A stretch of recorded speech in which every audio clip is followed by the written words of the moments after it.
And now our community checklist with Scott Averbuch. We're back with Scott Averbuch. Scott, welcome to the show. Glad to be here. It's good to say that. So good to have you. The real estate market, you said in the intro, has been heating up.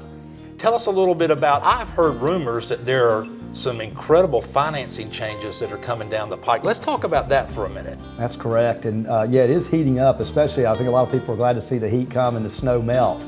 And so we're getting more activity, more buyers. They're finished with the football seasons and put up their jerseys for a little while. Now they're out thinking about homes, houses, real estate. And the financing is a concern because coming out of Washington, D.C. are going to be quite a few changes in cost and rules beginning in April. And I'm sure we'll get some mortgage professionals in here to talk to us on this show about it, Drew, and some of our other shows. But Be aware that under the current rules, you're in good shape if you go ahead and purchase something now. Rates are still very low, historic lows, and just some great values on some properties that have been out there for a while. We're seeing some of those come off the market and being absorbed and purchased. And so, but that opportunity and window is still wide open for a buyer to make a good choice for a home. And again, with low rates, some of them under 5%, almost every mortgage professional that I've talked to at different companies in this market expects higher rates before the end of the year. So your company, your agents have been seeing some activity, whereas just a few months ago there was virtually no activity. Is that correct? Yeah, there was some activity, but it was very low.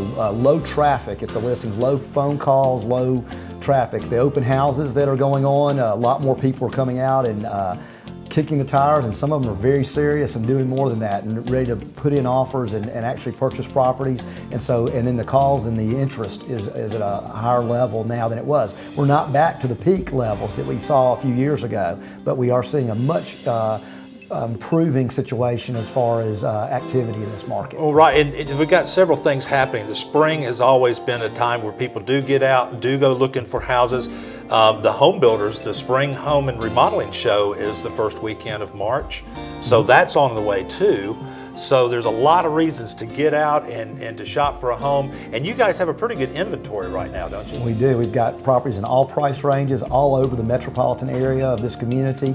The Spring Home Show, going back to that, I definitely think people should go visit that. If you're a buyer, it gives you great ideas of things that you could do, minor and major modifications to the home that you purchased to make it more enjoyable for your family. And if it's a seller, it can give you ideas to be more current and competitive with new construction or homes that have been recently remodeled. So that's a good opportunity. And again, call us about any of our inventory at all different prices. Well, that's great. Well, Scott, when we come back, we're going to talk a little bit about the Huntsville City School System and kind of what's going on with that. And so stay tuned. We'll be right back.